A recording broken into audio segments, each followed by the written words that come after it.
Inside Story Uganda, real source of political updates. Era nzikiriza namuse n'abalabi babukedde bonna gye basinziira neebaze n'omutonzi okulaba nti abokeeseza olwaleero era nnyongere n'okusabira abo bonna abalaba Bukedde TV mu kaseera kano gyonna gye bagenda okutuusaako engalo Omukama agiteekemu obwangu era mu ngeri yemu nsaasire n'abo bonna abafunye ebizibu abakosefu nabo nnyongera okubasabira Omukama abasuuse. Okay. Wali MP w'e Nakawa? Yes, nali mbaka w'e Nakawa mu Palamenti ya 10. Banjigiriza ebyamawulire nti soogera nnyo ku bantu bibaali njogera ku bibaali naye kabisinzireke awo kaakati ojja wa?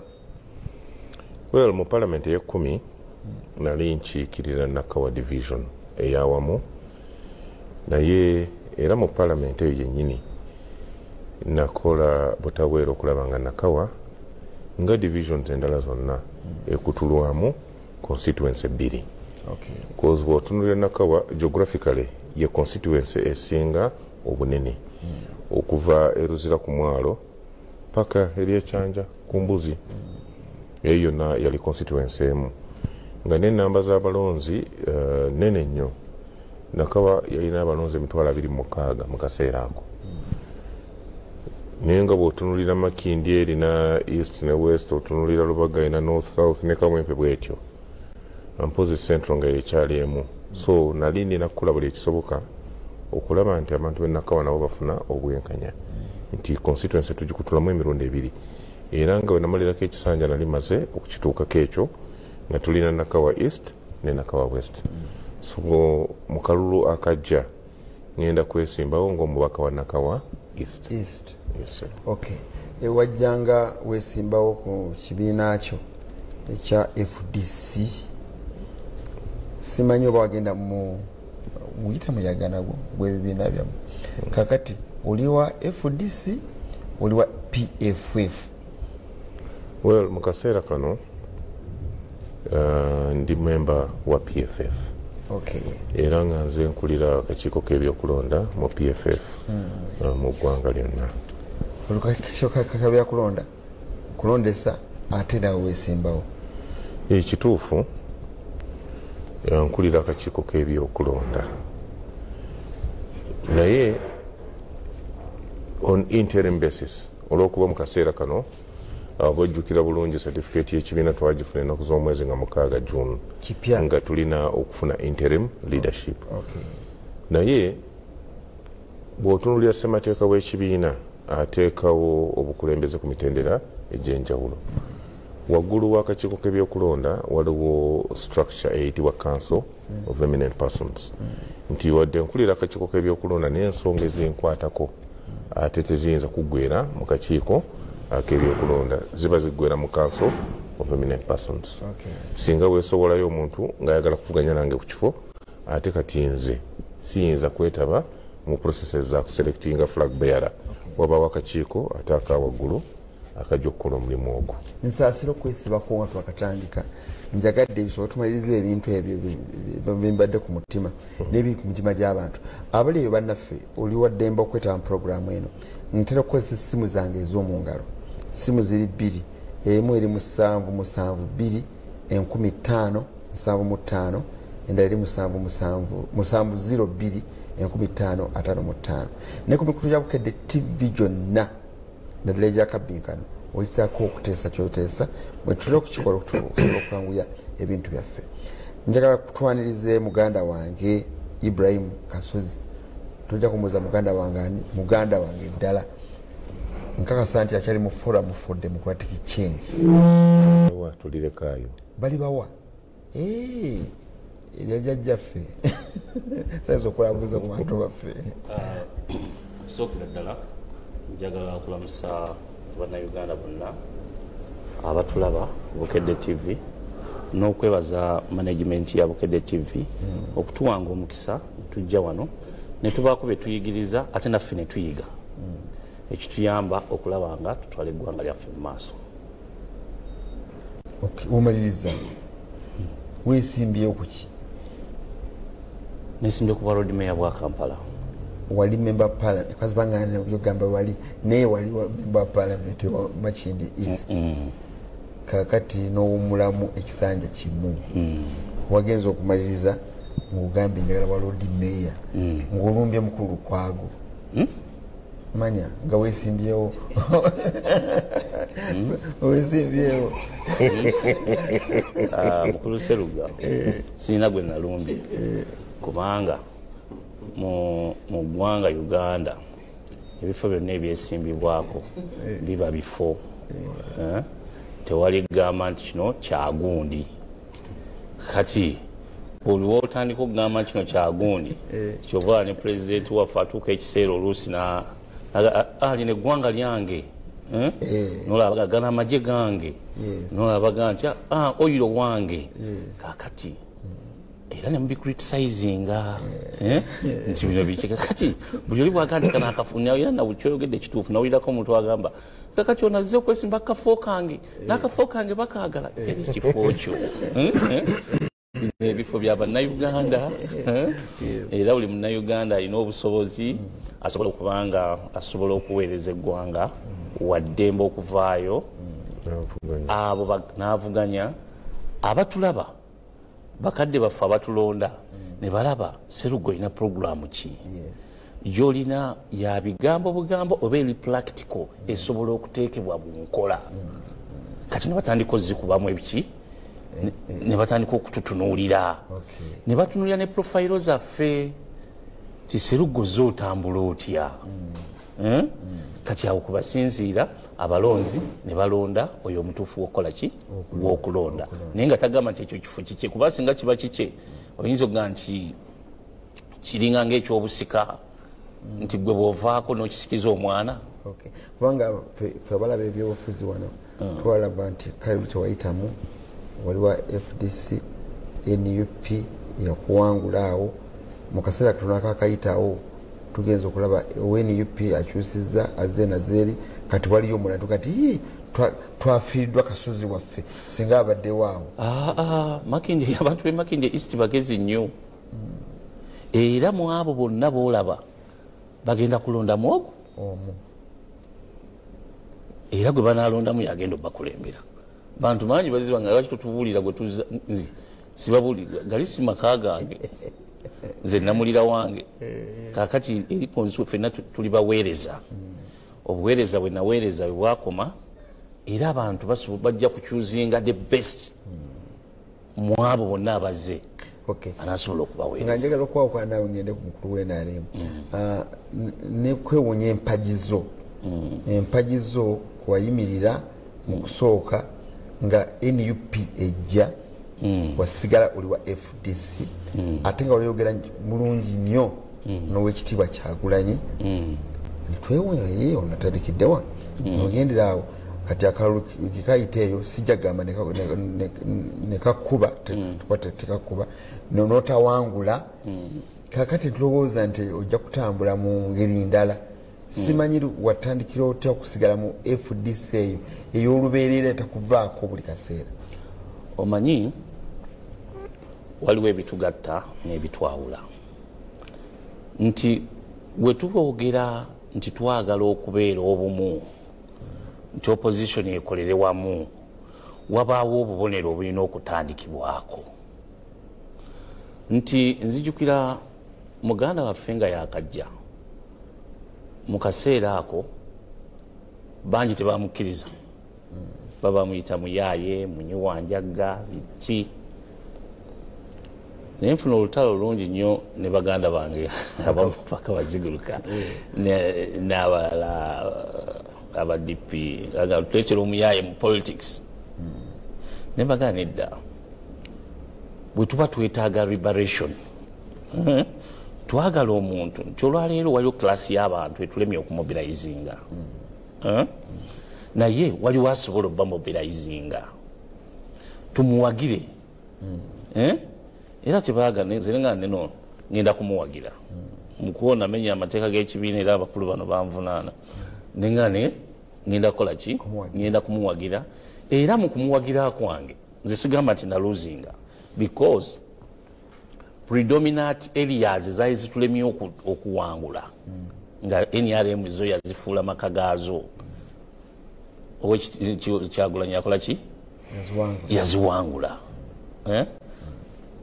mu ekyo kubanga ekibiina kye yali atandise kyeyali takitandise kutunda mandaazi naki newange nabwe kityo yajja n'ateekawo candidate era n'akola ki n'awangula bwe namuwagirira tiyalina nti yalina amaanyi tiyalina nti yali omuntu gw'olaba nti ajja kufuuka ensonga ku kyakoze eki kyaliko naye namuwagira lwa mutima ogw'okulaba nga opposition tujjukira nti opposition yali esirise engeri ng'etaliiwo then n'agizuukusa buli omu n'abeera w'abeera nina kyenzikiririzaamu ekyo kyenzikiririzaamu ideals ezo zetwafomingirako FDC because I'm a founder member of FDC as long as zikyalinga bwe ziri am FDC okujjako wekinga walibawo embeera egamba nti tuzuukuse tutandise okukyusakyusa constitution naye bino ebyokweyagaliza ng'abantu so and so has done me this and this obwo buntuntu bubeerawo so I can't leave my party because bw'oba tosobola kutereeza buntu butonotono buli mu nnyumba yo how are you saying that nti ogenda kwesimba ku ggwanga olitereeze kyova olaba to me it was not my surprise that my brother tiyasobola nakufuna presidential candidate because because eggwanga okulembera eggwanga oteekwa okubanga otandika n'obuntu obutono obw'omunju katikati bw'anaafuna obuzibu mu PFF ng'agendawo yatandika FDC efunyemu obuzibu kifo ky'obutereeza addusa atandise PFF kati bweneefuna obuzibu ng'era atandika ekirala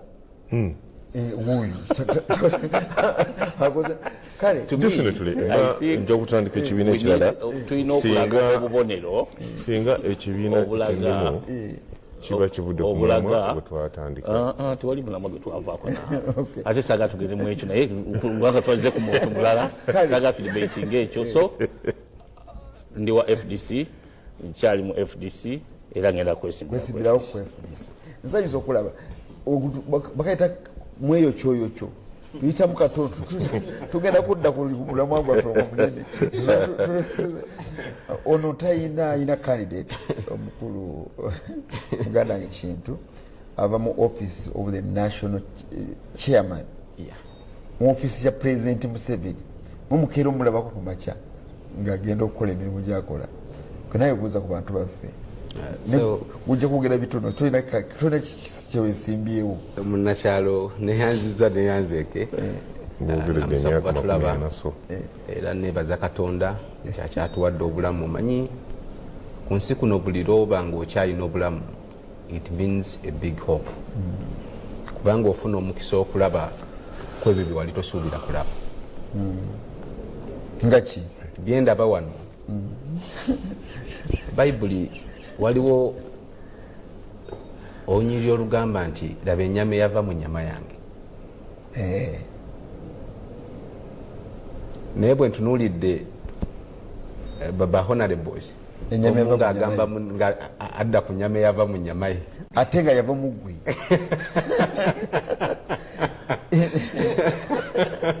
era nditunuulidde neŋŋamba nti kuwangaala kuno kubanga pulezidenti ow'ekitiibwa His Excellency Yoweri Kaguta Museveni yabagamba nti tulugenda okutuuka mu mwaka bwe guti opposition tewaliba teyategeeza nti agenda kuscrappinga off ebibiina by'ebyobufuzi naye yali abategeeza nti engeri gye gyakoze sitaddeyo okutunuulira engeri abantu gye bamanagingamu ebibiina by'obufuzi they have not gotten to a standard okutegeera ebibiina by'obufuzi biyimirirawo bitya abasinga balina interests ezisukka ku ezo interests ezandibadde ez'ebibiina by'obufuzi personal interests zisentalinga nnyo ne ziba prioritized okusinga interests z'ebibiina by'obufuzi naye mu byonna sijja kugamba nti nsanyuka nnyo kuba buli wemba ne competitor omunafu ate kinkosa mba sitambula ku misinde gye nina kutambulirako musanyuka nnyo buli lwemba ne competitor ow'embavu ow'amaanyi oyo asobola okunceeki nga nsobola okumanya nti kyaliko kyeki kubanga nja kwogera ekintu kyo bwe tugenda mu maaso ekintu tuli ku mulama gwe gumu naye leero his excellency the president agenda kuba ng'ali enebi ajja kumaliza agenda ezombo olunaku olw'enkya bw'anaamaliriza leero ajja kuwumulamu olunaku olw'enkya alina activities eggwanga zagenda okukola kubanga munaatusaasira asigala president ate presidential candidate abeera wano emirimu gy'eggwanga gimubanja alina okakasa honorable Kabaziguruka ali safe alina okakasa nti honorable Kasozi ali safe alina okakasa nti honorable wange ono wa Nuupu ali safe n'Ekyagulanyi kyoli bw'aba akola effujjo lye ate yalina okutula atunuulire gye bayita waliwo ebasomooza ebya security so asigala president ate nga flaga bearer kyova olaba oluusi tutawanyizibwa schedule zaffe ne zitatambula bwe zirina kutambula naye twebaza Katonda nti ateresebwa ebingi era alibuzibwa biki bingi omusalaba gwe tulina munene naye tugusobola kubanga emyaka 4 gye tukwetikidde emyaka emitono egyo kubanga kibadde kikolebwa mu myaka egyana oli agenda n'agamba bwana mbuziza nga tuli off camera n'agamba naye emyaka 4 namugamba nti yeesiimye ali mu central one buli kimu gye kibadde nga kitambula at peace simanyi oba ali atanuddeko ku bigere naye honorable Kabaziguruka ono amanyi what was in Kasese ali Kasese yatandika okunyumira NRM yakatandika butandisi kati NRM mpya etandika butandisi president yali ng'ali mu otuke ne bamugamba twagala kukulabako bulabi taata jangu tukulabako bulabi kubanga tumanyi gye watujja twandigenze tutya okulaba nga naffe tuli mu bannayuganda nga tutambulira mu baasi eya stability kati bwendaba wa central region nga yagamba emyaka 4 so the 40 years ziri explained very well the 40 years bw'otunuulira Karamoja abantu bakatandika okutegeera nti ddala Museveni kyagala kubanga mwababuzaabuzanga naye bakatandika kuba obuzibu bwa president Museveni oluusi ayagala nnyo emirembe ekisusse alowooza nnyo nti abantu kuba tugamba nti Kyagulanyi agambye eki nti it's okay mwogere nabo muddeeyo mwogere nabo muddeeyo mwogere nabo kati okwagala eddembe okwo okususse sometimes naye tusobola kwekyakya tukumaliriza awo mukyala Namyala ali bulungi Ajeti Namyala ali bulungi era akwali afollowing ebigenda mu maaso era mbadde wanampereza ka message nangamba ndabira muganda wange honorable Kasozi simanyi kibagatta ababiri naye ekirungi kwali alaba ebigenda mu maaso twanirize tuli mu kalulu naye era mukulu munakyala nzikiriza muganda wange oyo mujjukize nti ekimu ku nsonga lwaki president Museveni tasobola kukola campaign nga bwe yazikolanga emabega myaka gigenderedde bya butonde kubanga tewali lwawumudde n'abanga ali off work era buli lunaku lwabanga taliwo ngenda okumulaba atali mu bino tugende lugazi nkwaniriza mukulu Stephen Seruganda kuba njagala bwetumaliriza wano bwetumaliriza tujja genda mu bulango bwetumaliriza tudde ku kigambo kitubaddeko kya campaign nzaiza okula mukulu Seruganda webale kulika akamyufu kamyufu naye nabano bakaita kamyufu ate nga bayero simanyi lwaki kibayitamu kabakamyufu kibayitamu ate tebagala otwambala ebimyufu tebabyaga kale nsanyusa okola sebo neyanziza nnyo manyi waliwo natondayo abazira bange abatonotono bendowooza Katonda ewange abamuzira oyo kintu omuvubuka emyaka gino wabanga asobola okwogera nti myaka 4 emyale munungi njagala okujjukiza abaana ba Kibalama bakulaba abaana ba Kibalama prime minister ayogera mu parliament nti Kibalama tumulina kati myaka 6 plus abaana ba Kibalama bakulaba ng'ogamba nti bitambula bulungi abantu b'e Kasese abalaba ku mirambo nga gigudde awo bowaanira emirembe gy'emyalemu nabo bakwegesa amaaso kati abaana b'abanaku abalina okubeera ku ssomero kati mu ttaamu eno ey'okuyita promotional term third term abasomesa bagambye tebagenda kubasomesa bali waka bali ku ssomero bazanya teppo kudduka balina okukola ebibuuzo ne timutable eri out pulezidenti w'eggwanga ali mu campaign abaana abali mu private schools bo basoma kubanga nze bweba n'essomero lyange muganda wange Matovu tuŋŋamba nti ate oba osomesa mu private ne mu lya gavumenti nze wange nkusasula olina okusoma kati abaana ba private basoma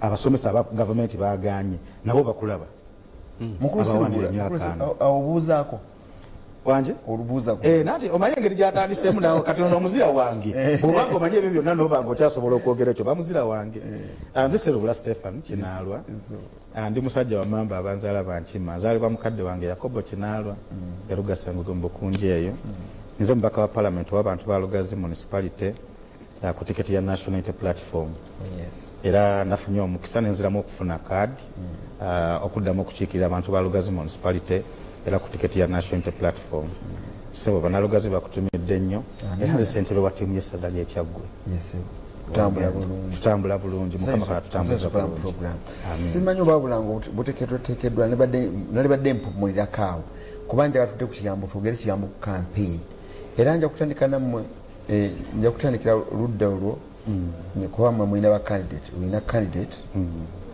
ndi mu campaign mwabadde ekibuga nekyankwazi mwavuddeyo mukulu agenda nebbi owa-NRM omukulu owa bonna mbabuuzizza bajja kiddamu nze Kalumba Alifu Sulaimani Saalongo ow'Ekiyagi Buyikwe agambye Honorable Kanaabi Jime Buyikwe abeewo mukulu agenda okudda kusobola okuddamu agenda byogerako ebyo munakyalo weebale kuweereza nebazaamuko wakenjawulo ssentebe w'ebyokulonda byabakama okulagira ba RDC okugaananga pulezidenti waffe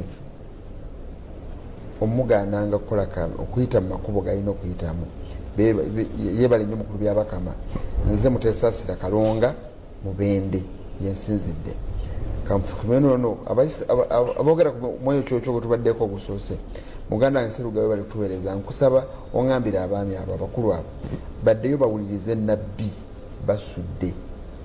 basudde ennyimba ze yaleka ye Baasi Dunia part 1 ne 2 bajja kufuna okumanya n'okutegeera baasi ki gye bawagira Umaru asizidde Wakiso we batubuuzaako abatubuuzaako mu kaseera akasoose ngenza mukulu Serubula campaign zitambula twatandikira Busoga twagala okwebaza baganda baffe okuva e Busoga abajja mu bungi nga tulonkinga manifesto yaffe gye twatandikira president nanyonyola bulungi ensonga era ne bazitegeera abantu b'e Busoga lwaki twatandikira e Busoga sitwago zaffe nnyingi ezibadde e Busoga n'okusoomooza buli kimu kirina okusoomoozebwa kwakyo naye president wattu bwe yasalawo era ne kitubeerera kirungi ani yasalawo president yasalawo n'olukiiko tutandikire Busoga naffe ne tukkiriziganya olw'ensonga zaffe nti Busoga eyo twagiwangula mu kulonda kwonna n'obululu obusinga obungi naye ate tufune omubaka wa paalamenti omu ono bwe kibakutika sokuyimirika mwafuna omubaka omu naye nga twawangula general elections Busoga yes era omubaka omu ate gwe mwafuna teyafunye kaadi netufuna omu ekyo kijja kujja luvannyuma ate era kisinziira ku nkola y'ekibiina ekyo tujja kiteekamu oluvannyuma so netukola enteekateeka netugenda Emityana wange ewuwo era newunya nnyo baganda baffe bano abapoliisi nti mugenda ku Constitutional Square okugeza weewali kati muba muva Jinja Road ne babagamba mugende muyiteere nakulayo bwe muti ate nga mwali badde mugenda butereevu naye nga akimanyi nti muba mugenda wali okugeza obusuubizi bwe twali tugenda naye tubadde awo ne tugenda yo twabadde Nakasongola tugenze Nakasongola Nakaseke Kiboga yonna ne tugendayo abantu baffe gye bali abantu baffe batulaze obuwagizi abantu baffe bategedde manifesto yaffe kyetegeeza pulezidenti waffe ensonga azinyonyola bulungi nnyo era kimanyi abantu ba Greater Mityana bajja kwongera okutuwa obuwagizi n'obululu ngera bakola ku mulundi guli tuli bamativu nti emyaka gino 5 tewali nnyo bikyuse nnyo biri positive bisobola kubagamba nti batuggyeko obuwagizi bwe batuwa ku luli ate batuwa ekibiina ekirala so tulina essuubi mu bufunze mutambuza message erimu ensonga mmeka ensonga zaffe ekisooka kya liberation ffe tumanyi tuli mu buwambe nekyo bannayuganda tubategeeza okuva mu buwambe obwo n'okutereeza ebisobye mbadde njogerako wano ku byenjigiriza ndi musomesa ndi mwana yasomera mu kyalo Serugga nasomera mu kyalo okumala emyaka 7 mu ssomero lya gavumenti newankubadde taata wange yali wa gavumenti soko nakukyazako wano numbula akasomera kusomeramu kikakanya kyaki of Uganda Primary School acres 5 mukadde wange Yakobo Kinaalo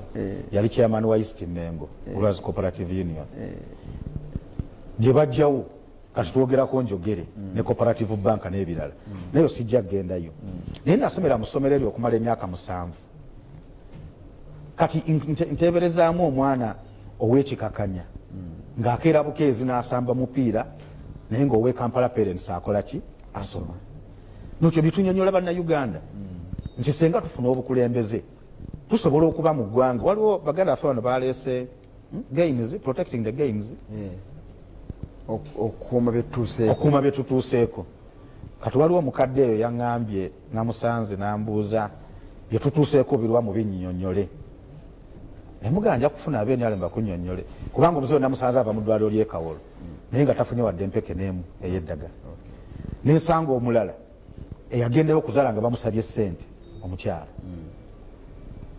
eggwanga nga babba trillions 10 buli mwaka ndowooza nakyo tukikuume waliwo kembadde ndabako akeddwaliro ly'emayuge naye eddwaliro limu kagundi kattaka bwe kati nga bagamba lyeddwaliro nga basawo mwebali simanyi genze tulina okukuuma n'olwekyo meseji yaffe eri abantu baffe esooka eri open ebadde yakwenunula okwenunula mu bintu byonna byonna okubiri okutereeza wetugamba okwenunula twenunula mu byenjigiriza kubanga waliwo obuzibu twenunula mu byobulamu n'okufunira eggwanga abakulembeze abeesimbu ate abali ku levo yaabwe mukulu Seruganze wembeera erugazi ntambula ku street okwo ng'otambulako ng'omuntu wa bulijjo kubanga manyi politics waali enkyayinza obutabeerawo njaganya omuganda wange mukulu Mugisha Muntu yabugamba abasirikale bane n'abagamba mumanye ekiseera nga politics aweddewo nti kati otambula n'emmundu naye onaasobola okuyitako ku street abantu ne bakuyitako ne ku mikolo ewa Serugga nti tulina okwanjula mukulu Serugga ssebo jangu otuuleko wano mukulu Ddamulira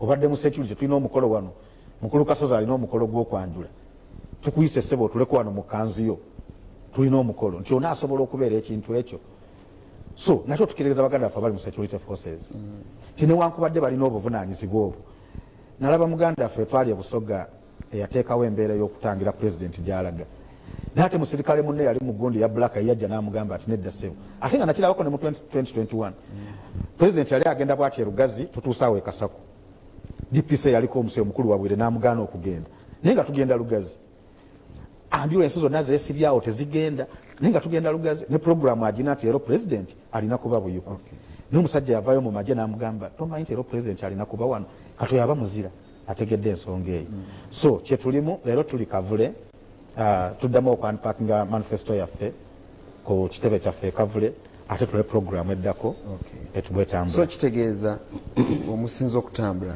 omukulembeze wammwe abadde ayogera ku bintu nga bwe biri mu kitundu ekyo just yes kati nga bwe twabadde e Nakaseke abantu b'e Nakaseke balina ensonga zaabwe bagasimanyi emeka ya Uganda ya enani waliwo eyambuuza nti kabba eri luddawa ogamba nti meka yeeno kabba erudda balina ensonga zaabwe emyaka 4 era nabo babadde baziwanise ebiseera ebisinga waliwo baganda bange bali baŋŋanise ba tonnakola kino abeerugazi tonnakola kino nembagamba ow'emyaka 4 mukyamusonyiye naye nze ow'emyaka 4 obagamba nawe ojja kumala kweza nembagamba nkozeeko bino naye kati ow'emyaka 4 naye akyali omukyagamba n'olwekyo ab'e Nakaseke balina ensonga zaabwe ez'amalwaliro era bavuddewo ne babyogera n'abasajja abakulu ne boogera ku nsonga zaabwe era pulezidenti n'aziwuliza n'abagamba senga tufuna obukulembeze tujja funa solution y'ebintu ebyo kyensuubira nti era tukisobola tuba nga tufunye obukulembeze neeyanza nnyo abakulu nasabye mumpereze message tokuba simu mpereza message ngisomere abantu bonna bagiwulire bwonakuba essimu nenjikwata tebajja kulaba bannayuganda bonna. Kangende wa mukulu Kasozi kampeyini gitambuza mutya ewammwe? Njagala okusookera ddala okwebaza bannayuganda okuva ebuyupe gye twasookera paka olwaleero. Kyolwaleero kandidate waffe ali Aleptom, Lila City, atuke nga tugenda tunoonya oba tusaggula obululu ne message esinga obukulu yetutambulizaako akalulu kaffe oba okunoonya campaign eno fixing the economy. Fixing the economy. Fixing the economy. Money in your pocket. Yes. Fixing the economy. Yes. Money in your pocket. Nga mukyo tugamba tutya nti olwaleero bw'oba otunuulira IGIG agamba nti trillion almost 10 because 9.9 it is almost 10 trillion zibbibwa buli mwaka. Naye nga bw'otunuulira ebitongole bye tulina mu ggwanga ebitwala ssente z'omuwi w'omusolo nti zirwanyisa buli bwanguzi, olaba presidential anti-corruption unity, tulina IGIG, tulina ki kwegamba duplication nyingi. Naye IGIG agambye nti trillion 10 zibbibwa buli mwaka. Kati president agamba nedda singa tunagezaako okunyweza ekyo ne tukinyweza bulungi esente ezo ne tuzisevinga esente ezo tusobola zizza mu bantu. Kyovera bagenda nagamba nti buli parish nga tuli bakulembe tujja giwanga milioni 10 okuyamba ku bavubuka. Si bino ebya parish development model naye nga zikoma mu bo yetagenda giwera tugenda kola hata jagiwera ajja kutereezaamu. N'olw'ensonga eyo nti message eyo message eyo okulaba nti etuuka mu bantu n'abantu okulaba nti Uganda tetulakinga ssente. Essente tuzirina naye ffe baganda baffe bannyoko kuba nze nali mukosase nga omulimu gwange kutunuulira bitongole bya gavumenti naye njagala nkubuulire baganda baffe abakola mu gavumenti oba opposition oba si opposition babbi. Mulimu yes they are opposition fellows who are opposition fellows nga bali ku districts. Yes. Naye ng'ogenda okubakola ki okuba yozaamu nga bonna baki babbi. Bw'otunuulira abantu ababbi ettaka lya gavumenti genda otunuulira ababbi ettaka ly'ebutabika kuliko oba kitegedde. So n'olw'ensonga eyo nti ffe abakubuliro bamanye obwo buvunaanyizibwa bwo kitundu kyo genda okole ki oyinza n'okuba obamanyi bwe nali mukosase twogera bintu bya ggwanga ate twogera ku bintu kulaba nga tutereeza eggwanga lyaffe awatali kyekubiira nti kino kuba eggwanga eddungi eriggwe owa NRM ddungi eriggwe owa PFF owa FDC n'owa NUP. N'olw'ensonga eyo bwe tuba tubyogera ebiseera ebisinga tujje mu politics tutunuulire ekintu nga bwe kyandikoze eki bwe kyandibadde ng'olaba nti gavumenti ekwata bilioni 6 n'eziwa district naye mugenda okukola accountability nga tebasobola ku accountingira bilioni 4 nga tebafuna 6 naye nga tebafuna 6 naye gavumenti yaffe teyina will okulwanyisa ekyo kuba IGIG wavayo n'awandiika report naga 9.9 trillion zibbibwa atekinga segment nti wano zino zabbibwa wano zino zabbibwa wano zino zabbibwa wano. Naye President Museveni yalina nsonyi n'ayimirira ekkololo n'agamba abantu bange betkamya abantu bange baveeko kitegeeza ki nti aencouraginga ekyo ekikolwa ate nga bwe bulwadde obulemeseza eggwanga lyaffe okugenda mu maaso. N'olw'ensonga eyo tugamba nti singa Mungu atusaase ntujja mu buyinza ekyo tugenda kikola ki tugenda kubanga tukitambuza nga tukimenyawo essente ezo tuzizze mu bintu ebizimba eggwanga. Nkwebaziza nnyo mu message eriemu fixing the economy money in my pocket. Because woba ne sente mu nsawo yo togenda kulinda honorable Lubulwa akuleetera ambulance ekutwale mu ddwaliro. Yes. Nze bwe nali makini nagaana okugula ambulance. Wagana. No. I could not buy. I don't want dead people or sick people. Nze what I used to do banjulira abantu mbawe emirimu bakule bwoba ne sente zo tojja kutunulira member of parliament. You'll treat yourself. You'll pay school fees for your kid. But what will ambulance benefit from you? To fix the economy? Money in your pocket. Nange njagala sente in my pocket. Ekigambo kirungi nnyo kyewaleese. Mwebale nnyo abateeseza abasusse n'abatuweereza message. Mulukabaziguruka ye talina candidate gwenja okusembyayo. Nja kusooka muganda wange kintu amala tubuulirabo campaign etambudde etya ajogerako ki ne office n'omukaaga kuva gye twatandikidde paka kinamalira ssaawa zijja kuba 5. Mukulu kintu ng'ateekateeka byagenda okwogera kansome ku message zino. Honorable Serubula mutabani wa mukulu Nsubuga ne Kinaalwa erugasa onakumanye ekkubo lyaffe erugazi buyikwe lyetaagisa kolasi twogereyoko nze Kalumba Sulaimaani ampeereza message eyo. Oyo MP w'erugazi yeewuunyisa nnyo talaba gavumenti ya Museveni kyekoze ate nga afuba nnyo okudda mu paalamenti era akole ne gavumenti etalina kyekoze ye oba abanuupu bakoze ekibbo. Robert asinzidde kira Matugga. Nja kufuna omulala wano. Honorable Serubula muyuzeyoze olwakaweefube yenna gwaliko naddala okulwanirira abakadde okutaasa amabira ne ttiimu ya Kyaggwe Mulengera ndi w'Ekayanja. Nze mbuuliriza mwami oyo NRM emyaka 4 ng'ettaka mu Buganda tetukyalina mukomawo kusaanyizaawo ddala byonna Wumalu asizidde Wakiso. Bukedde TV mwasuze mutya bulungi.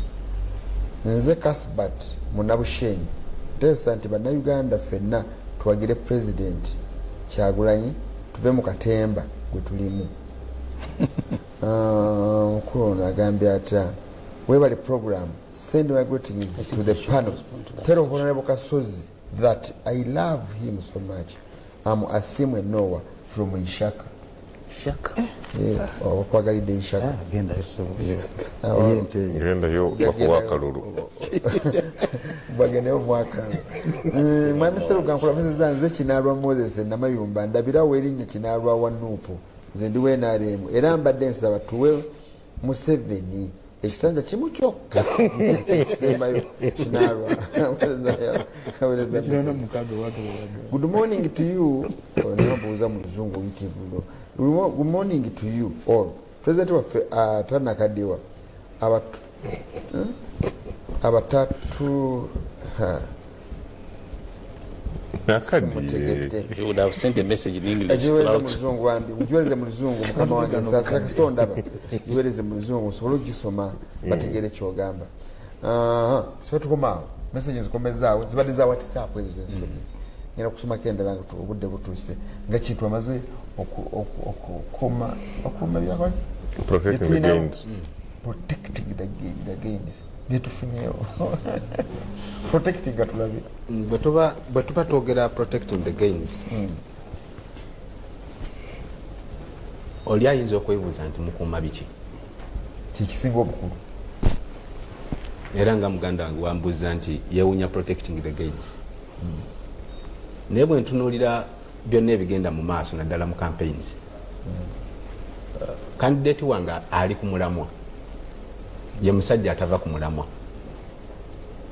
bw'aba ali ku nsonga nti kuno kwasimbye Honorable Kasozi ono ne Honorable Kabaziguluka manyi ne munnange ow'erugazi ezimu ku stade ze basinga okuba nazo ye muntu gwe bayita President Museveni.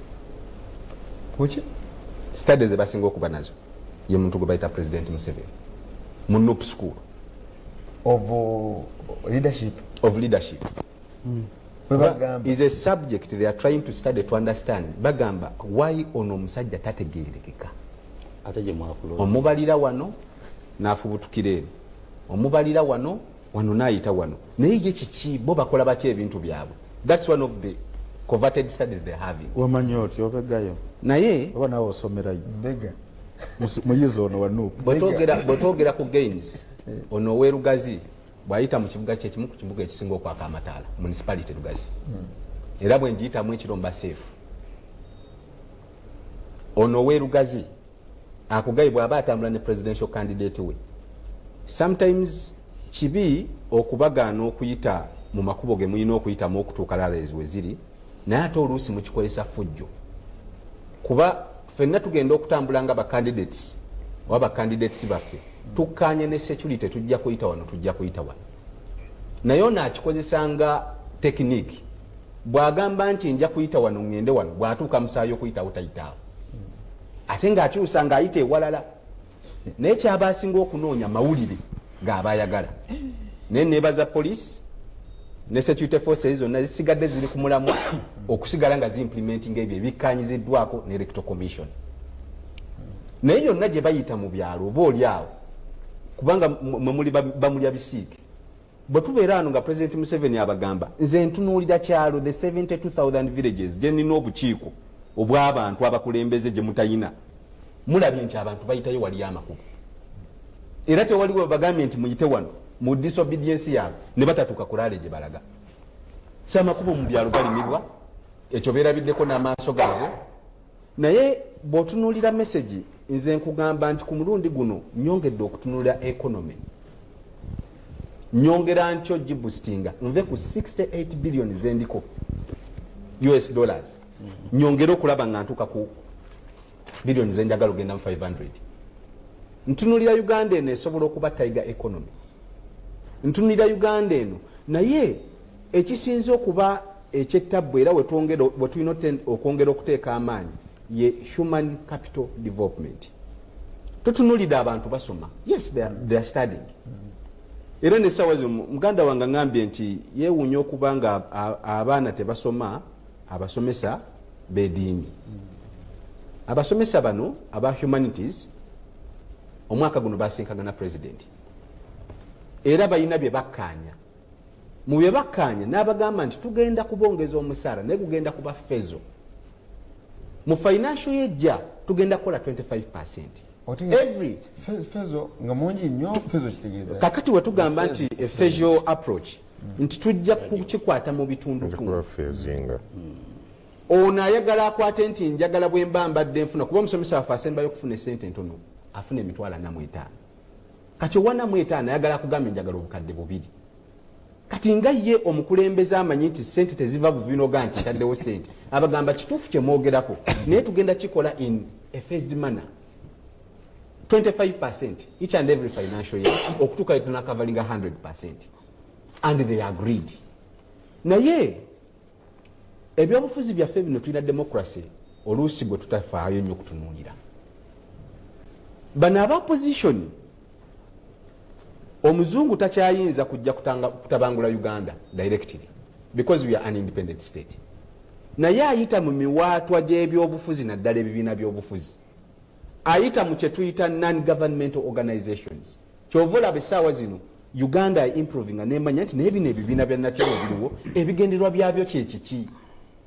Kati ebibiina by'obufuzi bino oli waabitunuulira okubiyitamu okuguza objectives ze atunulira ne unions associations z'abawakazi bano kubanga nze neebuunya abantu abakkaanya n'omukulembeze w'eggwanga financial budget eri mu process tetunnaba na kugiyisa what they agreed is being handled.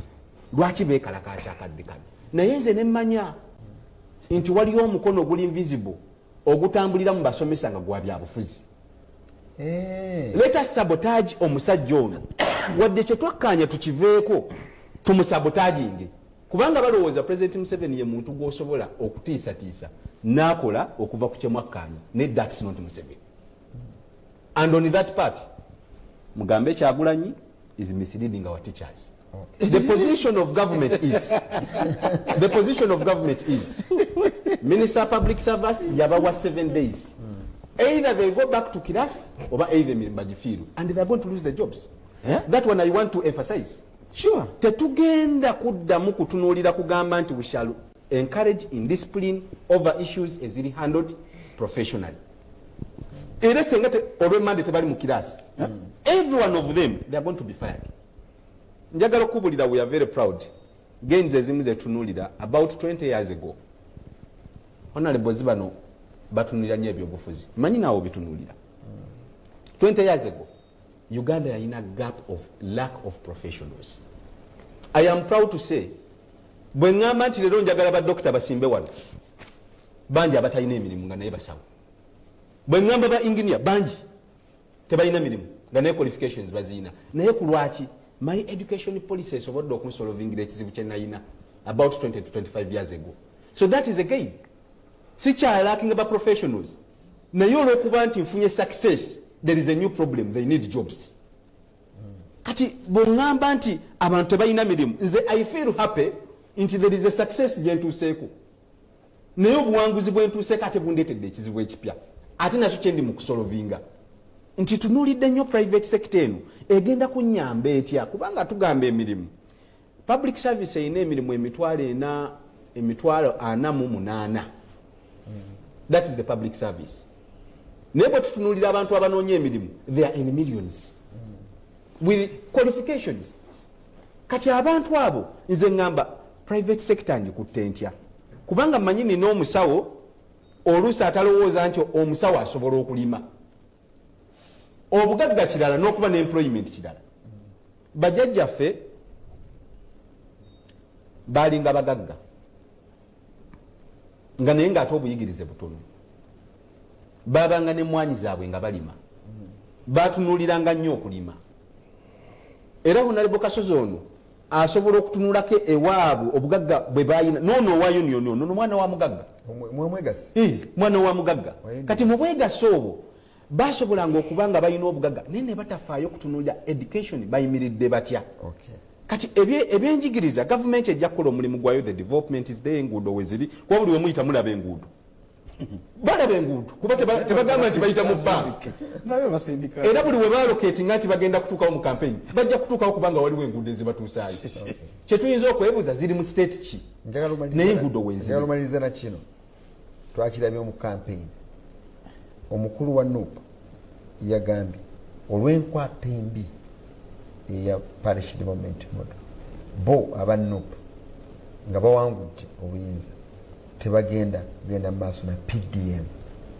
Gwe PDM gy'okulembeza mukulu musero bwanimbye si bwe yagambye mukama waffe.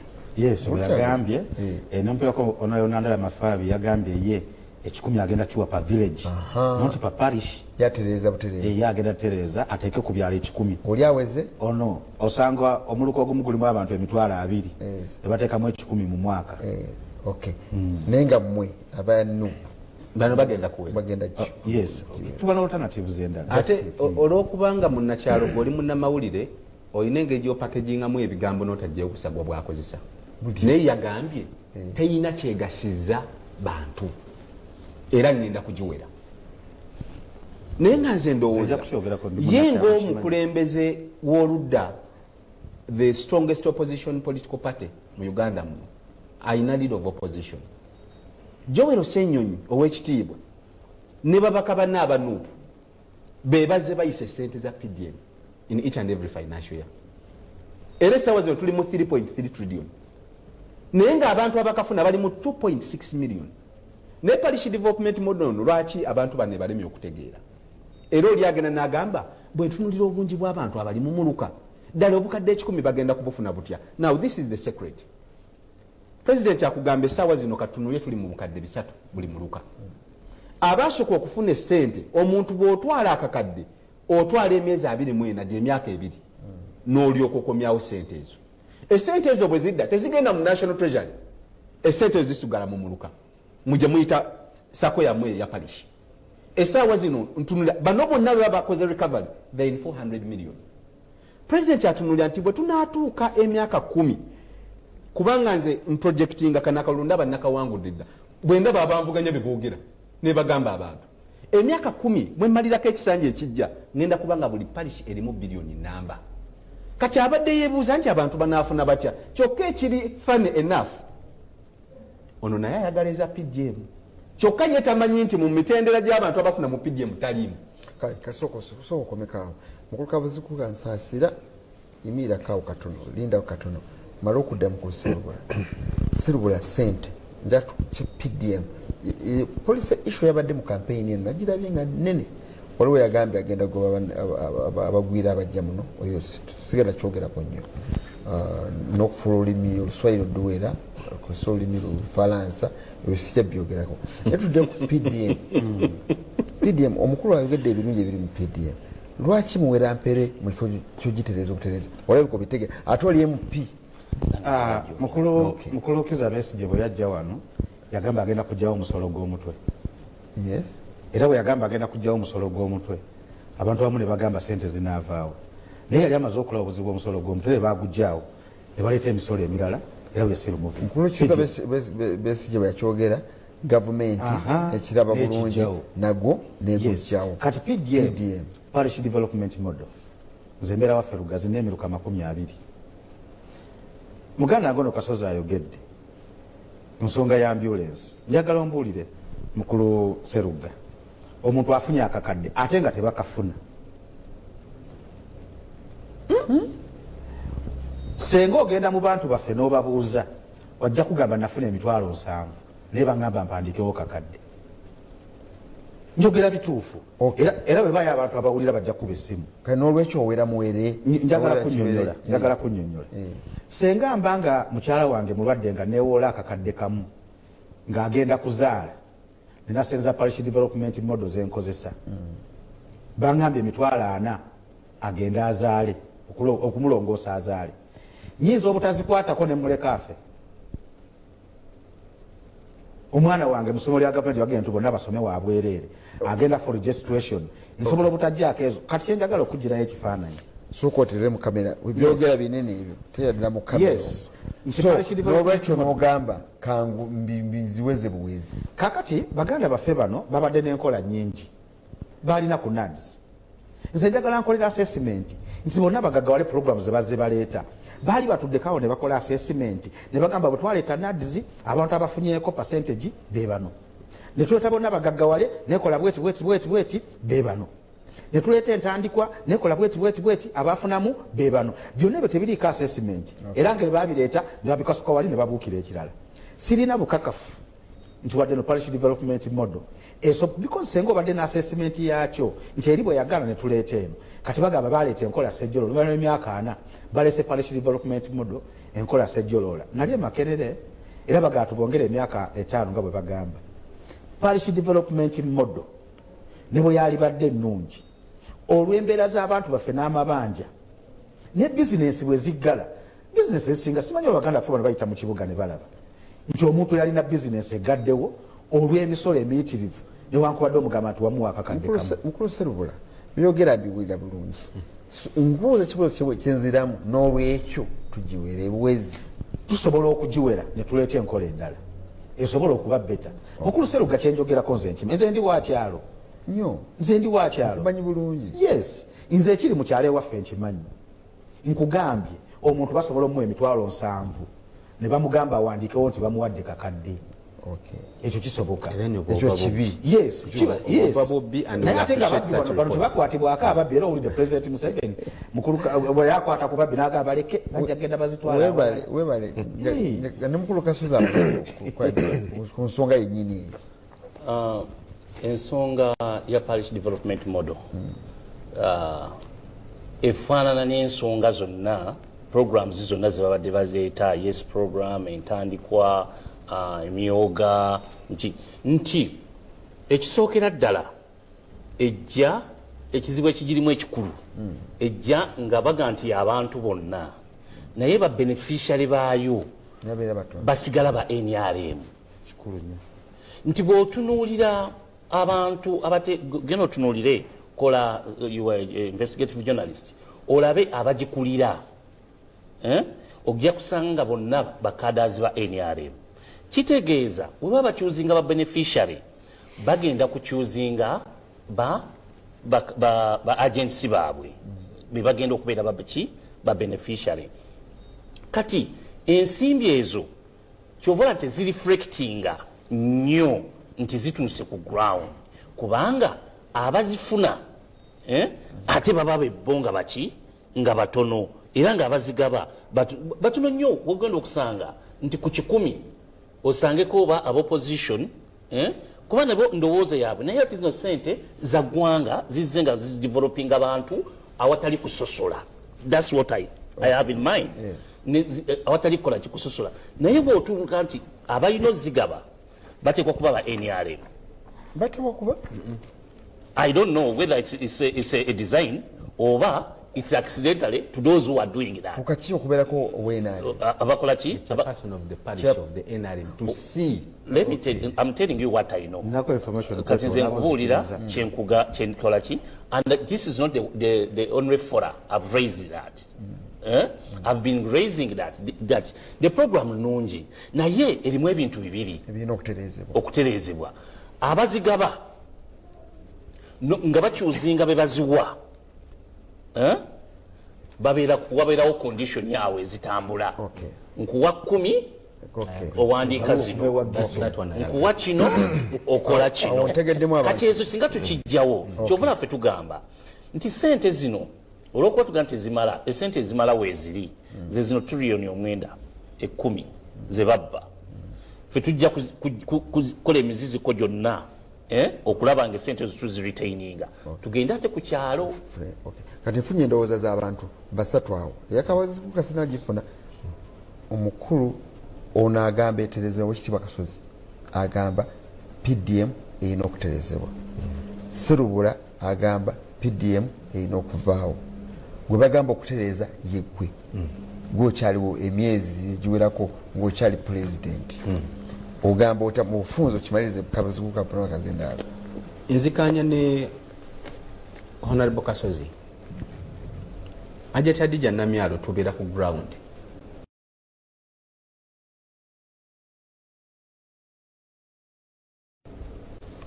Omukyala n'araising ensonga n'agamba nti bangobye okufuna sente za PDM olw'ensonga siwaddeyo mitwalo 10.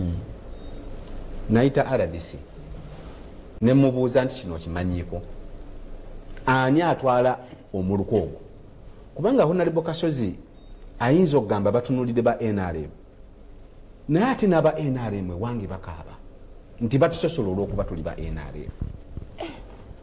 Batusosola okuba tuli ba NRM kubanga akulembera essente zino okuzigaba ow'omuluka mukozi wa gavumenti. Honorable Kasozi ono era nategedde ki ekibagattana Hajjati Namyalo mulimu ensigo y'amazima okugamba nti n'aba opposition babba tewali opposition asobola kukyogera kubanga tewali buzibu bwe tusinze kuba nabo nga NRM. Mwami Munakyalo gavumenti ndala n'ekibiina kya NRM kirala. Gavumenti eno terundibwa, gavumenti eno muteeka tebalina kuba bannabyabufuzi. Kyokka ensobi gye twerabira nti abasinga okutopoozinga abasabotaginga programu ze tuyisa mu kuzimplementinga ye gavumenti atanoonya kalulu. Kati ono parish chief ono si wa NRM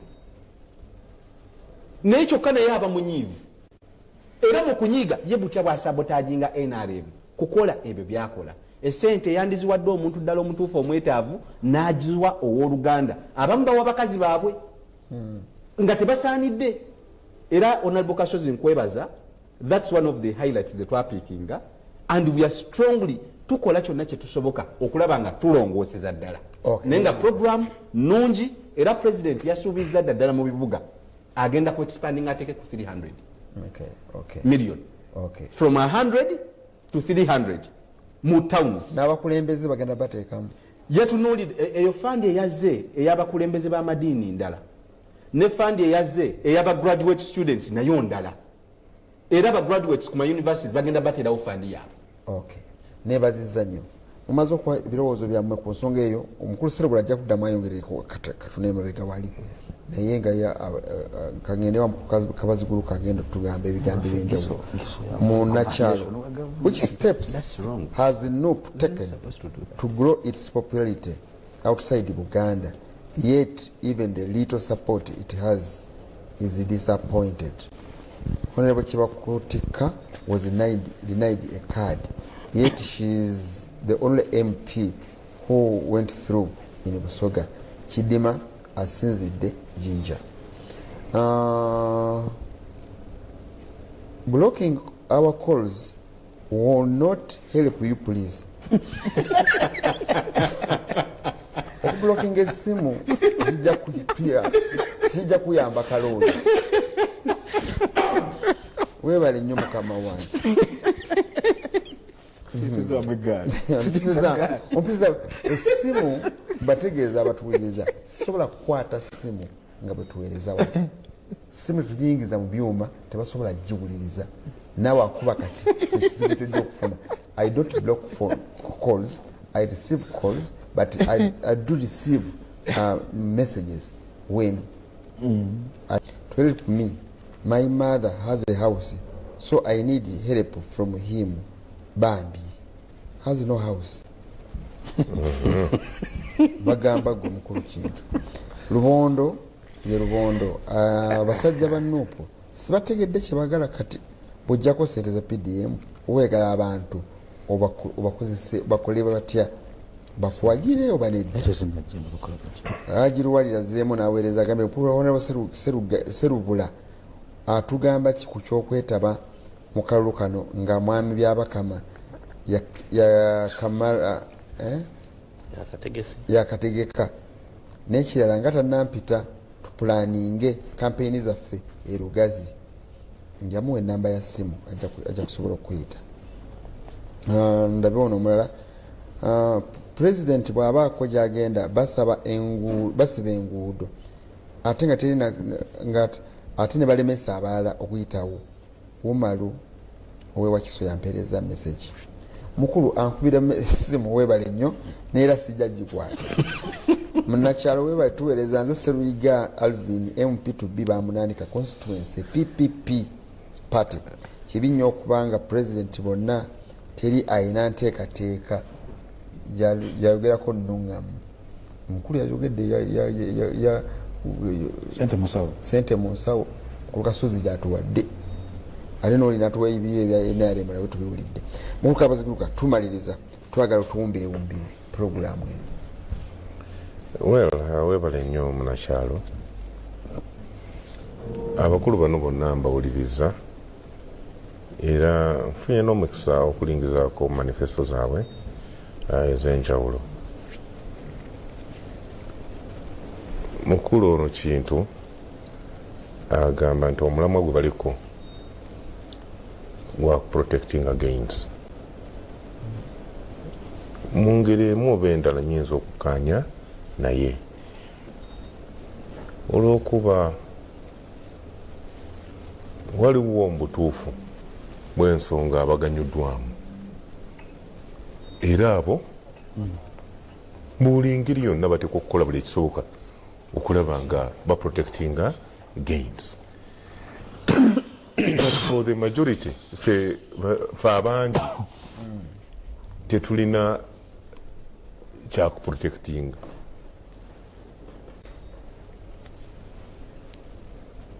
Sente z'omuwi omusolo waliwo abaziganyulwamu nnyo okusinga abalala. Mubadde mwogera ku nsonga ya PDM 1. PDM beneficiaries baayo baalubatu ate n'engeri gye babalonda mwana waani muwagizi waani infrastructure yonna eya PDM yeekubira oludda lw'ekibiina ekiri mu bukulembeze. Kituufu wayinza okuba waliwo kati nga bw'oyogeddeko ewammwe Mityana nga mulimu infrastructure nga yaludda oluvuganya. Kanjugire bulungi kinogedde Mityana ngambe yenve waffe gavumenti ye NRM yeri mu opposition yeri mu gavumenti. Kituufu the parish chief ayinza okuba nga si memba wa kibiina naye parish chief akolera wansi wa structure ya gavumenti. Giso yenyigira mu mirimu egyo. Office ya RDC Butereevu mweri mulimu ogwo nti parish chief ne bwaba nga siwanzikiriza ya NRM structure gyakola nayo era eronda beneficiaries yonna yesigamye ku kibiina. Wane waffe Nakawa otunulira the criteria gye baselectingamu beneficiaries nga criteria namba emu oteekwa kuba memba wa kibiina. Kati omuntu oyo bw'aba yaganyulwamu yafuna kasente oyo alina ensonga lwaki oba oli awayinza okuwagira gavumenti ya Mwai Museveni alina ensonga lwaki agamba let's protect the gains. But the common person, muntu wa bulijjo talina nsonga yonna lwaki agamba nti kati protecting gains because omwana we mu wiiki eno yonna abadde ku ssomero tasomye, alwadde tafunye bujjanjabi. So what is there to protect? Juzi wano nalaba basajja bakulu wane Kololo nga Mwai Museveni atongoza campaign ze. Nalaba basajja bakulu omu yafuna omuceere ku suwaani n'agamba mu butuufu nteekwa kukola buli kisoboka okulaba nga omwami ono muwa akalulu ow'omuceere ng'ekimwogeza ekyo yali ku NRM campaign rally. Yes. Ng'ensonga gyawa lwaki alina kuwangira Mwai Museveni kalulu kuddamu kulembera ggwanga lino yesuwaani y'omuceere gy'afunye. Kati omuntu oyo asazeewo okuwagira olw'essuwaani y'omuceere, omuntu oyo mutuufu ali mu mbeera mbi nnyo nti ewuwo emyaka 5 gyonna egiwedde tolinaawo mbeera yonna gavumenti ekutwala gyekutereddewo mwosobola okugula omuceere obuceere piraawo lwakuba okumyawo gavumenti kati tekutereddewo naawe teweetereddeewo. You see, government yeteekawo conditions ne environment mwosobola okuyita okukola ki okukola. So for somebody okubeeraawo nga your decision on who to vote suwaani ya muceere munakyalo, that is very dangerous for this country and that is not a gain we should even think of protecting. Ne bw'okomaawo tumaliriza njagala oli ategeere kimuyingire bulungi ekyo tusobole kugamba nti buliwo n'ensonga yonna lwaki gavumenti eno tugyongera akaseera mu bukulembeze. What is there to protect mu mbeera eyo ng'olaba omusajja alina famire ng'essuwaani y'omuceere kagifunye akalu kawedde. Okay. Mwami Seruga, just for a clarification. Eso. Honorable yalaba kifaananyi na mawulire era yalaba omusajja oyo kuba yayogeranga atunudde na mu kamera naye omusajja oyo ekyamugeza ekintu ekyo yatunuulira delegates conference gye twalimu nti abantu balina the best of kind of service provision ekitabadde kitabaawo kubanga omusajja oyo gwoyogerako ava mu northern part of the country omusajja oyo gwoyogerako akatambyako nakalaba mukulembeze waffe naye nga yeewuunya ng'agamba amazima agalabiseeko ku mulundi guno okubanga abantu basobola okuba ne system naga Museveni weebale I have to vote for you. Mwebale programu mukukabuzi gulajala wumbe tugende nga tumaliriza ffenna. Well,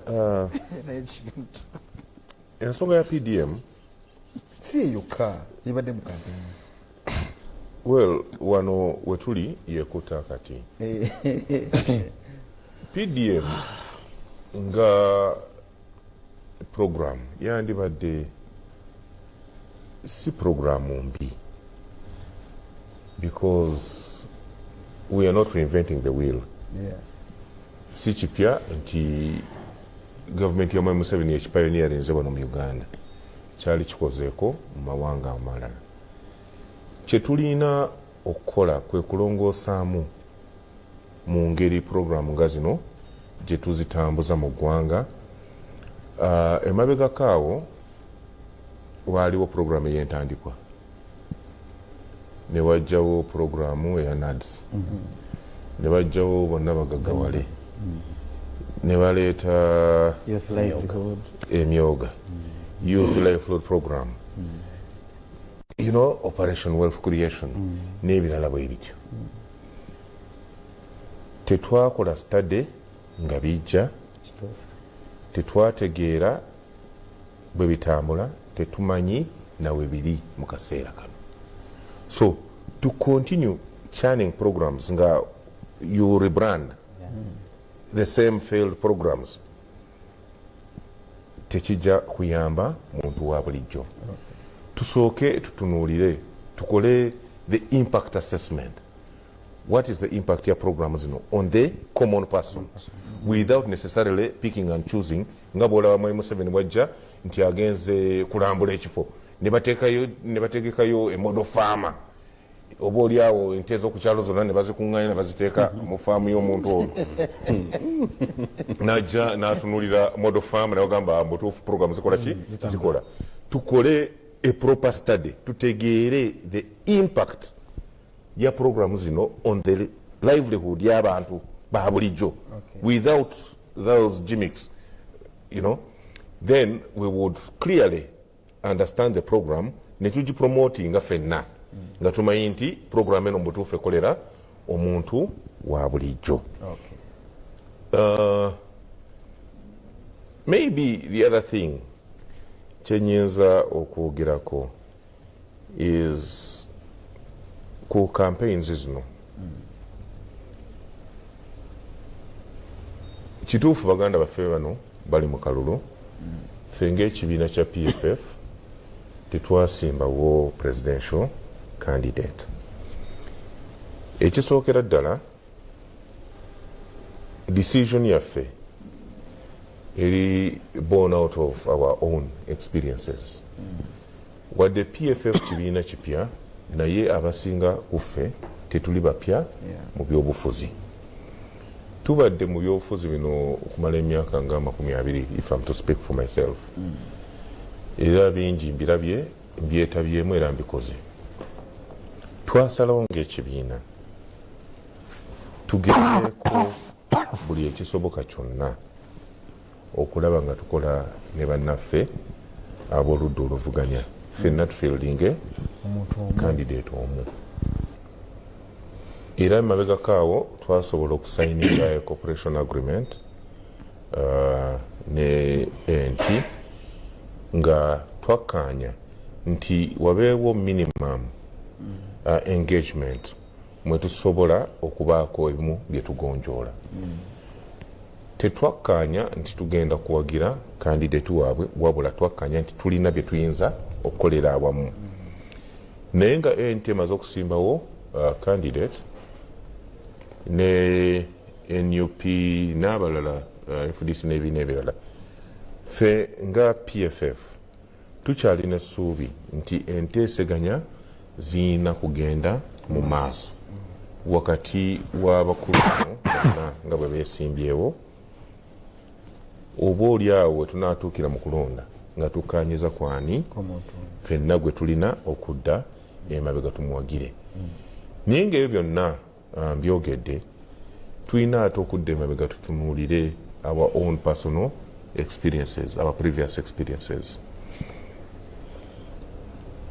Mwami Kasozi alina ensonga zajja okwogerako ajja kubufuna lwaki oba oliawo okwegatta tekusobola. Omanyi Abaganda balina olugero nti omuntu yemanyi amaanyi nyamba amaanyi amemanyi. So naffe ku ludda oluvuganya mulimu abamu abemanyi amaanyi naye ate nga mu mbeera eno ey'okukwatagana tetulina kujja n'amaanyi ago, tulina kutunuulira cause etugatta. Mu kaseera kano bw'otunuulira akakiiko k'ebyokulonda akakiiko ka Mwami Byabakama mpulidde waliwo amwebaza Musimanya yagambyeko ba RDC balekerawo okublockinga Honorable Kyagulanyi. It is besides the point. You see, that commission is inherently biased and partial. Whether bogede na RDC tebalina buyinza n'akatono. That is just for the media. Okay. This commission that cannot protect voters, walabye ebibadde mu Bukedya, where buli yeesowolayo okwesimba ku speaker register mye, buli yeesowolayo kati ye commission gye weebaza mbu yagambyeko RDC mbu egenda kulondesa akalulu ku bwa president balangirire Honorable Robert Kyagulanyi o General Muntu o Nandala. Really? If you can't rein in the speaker no speaker wenga talina command of anything, buli avayo kumwesimbako ku register mye. Webale kama tuumba bannange tusaze dakika ntono nnyo tuyenda kyanga bilibili nga tukozese bulungi mukasozi wawoneseko mukono makati awo nesoko serubula amaliriza okwogera olukondeko sa so Uganda wanseruga neyanziza nnyo njagala okusaba bannayuganda emyaka anatu girabye eja President Museveni waliwo abadde abuuza bannayuganda baagala nkyukakyuka mukulu Seruga era bannayuganda loyalty bazze bagiwa abantu ab'enjawulo mukadde waffe Ssemwogerere baagimuwa ne bamuwagira bwe balaba nga tabatuusizza mukulu Besigye bwe yajja ne bagimuwaga essuubi lyaffe liryawo ne mukulu Ssebaggala baagimuwaako nga balaba banoonya ekisobola okubajja mu mbeera eno essaawa zino loyalty balaba Kyagulanyi yasobola okutujja omanyi bagamba osobola okulimba abantu naye gwe tosobola kwerimba waliwo ekintu kyolaba nti we tuyimiridde wano ani asobola okutujja mu mbeera eno kimanyi bannayuganda bakimanyi notwo tubasaba omukisa guno nga National Unity Platform yagala ntune bulungi mu kamera pulezidenti waffe gwe tubaleetedde Robert Kyagulanyi Ssentamu ategeera embeera zaffe nga bwe mugamba munaavudde mu ggeto ezo embeera azitegeera era ensonga zaffe kwe tuyimiridde tuzinyonyodde bannayuganda ne bazitegeera oli bwaga protecting the gains fe twalinako wano Cooperative Bank nga bwe nkugambye mukadde wange twalinako Coffee Marketing Board eyo Serena yaliyo International Conference Center ebyo byonna byali bya ggwanga nti ekitongole ky'ennyonyi kyabeerawo kakati nga tutebeza kitebe naye n'ennyonyi gye baatugambye yaffe oba eri mu UK agrandingira eyo neegwa bingi nnyo ojja kukibuuzaako n'olwekyo bwe tubanga tutunuulira ebyo byonna twagala solution ey'ebizibu byo era njagala kusaba baganda baffe bonna bwe tuli abavuganya bakkirizige mukulu Kabazigiruka akyogeddeko bulungi nti gye tweyongera mu maaso eyo bajja kulaba ani asaanidde badde emabega we tubasaba omukisa mugwe President waffe Robert Kyagulanyi Ssentamu era sebo njagala nkozesa omukisa guno okutegeeza bannakyaggwe okusooka bannalugazi abampa omukisa guno okubeera memba waabwe wa Parliament beebale nnyo beebalire ddala naye njagala nkozesa omukisa guno oli munnasingo esingo egenda samba ne Bugerere fe tugenda samba ne Buweekula twagala okwebaza Ssaabasajja Kabaka tuteekerayo emipiira gino egy'amasaza gitukoze bulungi bannakyaggwe mbakunga tugenda Buweekula ku mupiira gwaffe ne Buweekula ogugenda otutuusa ku finals nga bwe twakola ku mulundi guli mujje tugende Buweekula tusambe omupiira tukomewo n'obuwanguzi ate tusobole okubeera nakivubo okusamba finals z'amasaza ga Buganda mwebale nnyo mwebale ddala bannalugazi Pulezidenti wange Robert Kyagulanyi Ssentamu sebo weebale omumuli gw'otukwatidde era tulina essuubi bannayuganda ansa bagimanyi bajja kutuwa muganda wange Ibrahim Kasozi okusookera ddala njagala okuddamu ekibuuzo ababuuzizza babadde nga 5-6 nga babuuza ekibuuzo kimu lwaki aba opposition temukolera wamu era mwenna ate ne babeera specific ne mudda emabega wa Honorable Kyagulanyi ne mumuwagira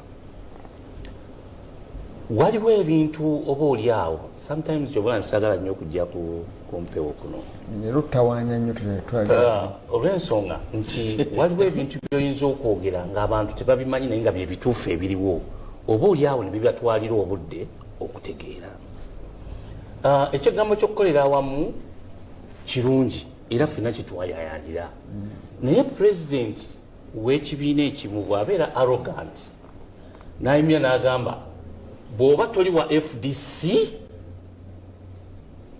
tetulina mukwano naawe then enkyaso kisobola kuŋŋamba lubuulwa nti Kasozi jangwe wange nze nina amaanyi. Everybody would want to see how powerful you are.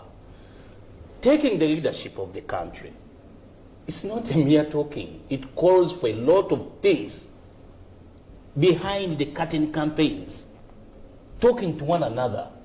Tosobola kuŋŋamba nti let me be specific nti muganda wange Lubuulwa tosobola kuŋŋamba nti Honorable Kyagulanyi can take power ng'ali yekka. He need all of us. Naye bw'oyimirira ku kadaala n'ogamba nti bw'aba nga si wa Nuupu, you either with us or you are not with us. Nawulidde muganda wange Kivumbi, and I'm yet to realize what is befalling Kivumbi ng'agamba nti atali wa Nuupu wa NRM. Do they want us to diagnose them? To know who is who? Obuyinza bw'eggwanga bulimu okuyiwa omusaayi gw'abantu. Where we are, a lot of people have died. A lot of people bali incarcerated. We should not sit where we are olw'okuba tukyali mu freedom ffe ne twogera ebintu eby'olusaago. Taking leadership of the country, it needs a lot of work to do. Not internally, even outside, even within the system. We need to work with them, to work on them, to get them on our side. I'm strong because you have 57 members of parliament. You think you can take power? No. You have them in one region. Okay. So, nze njagala bwe tuba bakwegatta tujjemu arrogance. Tumanye nti buli kikolwa kye tukola kikwata ku bulamu bw'abantu, waliwo abafa, waliwo abasibwa olw'ebikolwa byaffe abaagala okukwata obuyinza. Neyanziza mukama wange. Njagala nompa omukisa omulala. Tewali. Njagala okumaliriza nga neebaza bannakampala n'okubasaba nti neesimbyewo nga Lord Mayor wa Kampala okutereeza ebyo ebisobye. Twebaza abaliwo bakozeeko bye bakoze, naye ekibuga kirina okufaanana ng'ekibuga ky'eggwanga, so ng'esinga ekibuga kya district. Omuntu asobola okukola ekyo ekibuga kyetaaga looya. Sebo ndakika emu nga tumanyi. Ate nze neki Anti ekibuga kyetaaga looya. Tunuulidde Honorable Kasozi obulumi bw'ayogeza, but we told you nenamwe nampinga defia ebyoyogera baseguna twabibagamba nga Honorable nti mmwe mulowooza abantu be muli nabo mubategeera. Kyovula bwe baali bagezaako okukola military tactic yaabwe y'okutandikawo militia, bakola bye bakola nga balowooza ebintu biri nomo, because they don't take time to study and understand this politics. Batandise okutabula abaana babatwala e Nairobi, babafulumye bakola biki, byonna Museveni atundye agamba we need to talk to them. Abaana b'abantu abarisikinze, I want to tell you, no person gogamba ali mu incarceration, that's not, they are facing serious charges. Some of them are facing treason. Kubanga babakozesa ebintu. Honorable, you want to be a member of parliament. Nze seesimbyewo sina kifo kyenjagala. You are a member of parliament, sorry, I beg to correct that. Nze sina kintu kyenjagala. Ntunulira generation y'abaana naddala abaana abali mu Buganda abali mu Busoga. Abaana abato abavubuka abatamanyi kya byabufuzi kyebitegeeza. Abaana b'abantu be mulimbalimba. I was meeting a group of young people. Joe, omwana nangamba ensi egula mirambo, we are ready to die. Ekyo president kyatugamba. Nentunuulira emyaka 25 angamba nti is ready to die nga nekyafiira takitegeera. Kyembasaba, democracy zezimu ku gain zetuyisinga okwenyumirizaamu. Gwe bwe weesimbawo ku bubaka bwa parliament era gy'oli, that's a gain. Era obadde oyogera ku gain, that's one of them. Era tugamba tulina okukisigazaawo kisigale nga kitambula. Nga mwesimbawo mubeere nga muli mu bibiina ebyenjawulo eby'opposition nga ne muli babaka ba parliament. Kati kye tusinga ffe okwetaaga ebyobufuzi eggwanga lino national development NRM tetusobola kikola ffekka. Tulina okikola n'ebibiina by'obufuzi ebirala. twetaaga abakulembeze b'eddiini, twetaaga abakulembeze b'ennono. Yensonga lwaki twazaawo obukulembeze obwo. Naye nze kye njagala okubasaba nga mpunzika, ebyobufuzi weebiri. Pulezidenti Museveni bulijjo atugamba nti Uganda ebimu ku lubirirwa bye byakuumye emyaka 8 gye mwogerako ana okulaba nga omuntu talina buzibu, temuli lutalo, emmundu y'olutalo yagiddiza mulonzi yakalulu. Omulonzi emmundu yo ke kalulu. Ekyo Pulezidenti Museveni akyogera lunye. Ababaka be mulonda, abakulembeze be mulonda ku byalo, abakulembeze be mulonda ku LC5, obwo buyinza mu ababuyina. Ne President ekimuleeta okwongera okubannyonnyola okubaga bannaye wano we tuvudde. Twayinako Uganda etali mu makolero, kati tulina amakolero emitwalo 5. Twayina Uganda yayina enguudo za tamaka nga ziri enguudo 10, kati tuli mu kakaaga. Twayina Uganda etali mu masomero, UP amasomero gonna weegali, US amasomero weegali. Naye kye mbasaba Honorable, wadde muli opposition ne Honorable Kasozi, Honorable Kabaziguruka, tulina industrial hubs eza president. Abantu basomera bwereere. Ebyo bye bintu byenjagala mwogereko. Nga tulwanyisa abantu simanyi tuli mu byobufuzi byaffe. Uganda eno omuntu okusurvivingiramu alina okuba nga alina skill. Babasomesa okubajja, babasomesa okukanika, babasomesa saluuni, babasomesa baking, ku bwereere. Ebyo bintu mbyogereko. Wakisiba Kabaziguruka olina kugamba kunakyalo nzikiriza nyongera okwebaza abalabi ne management ya Bukedde TV. Era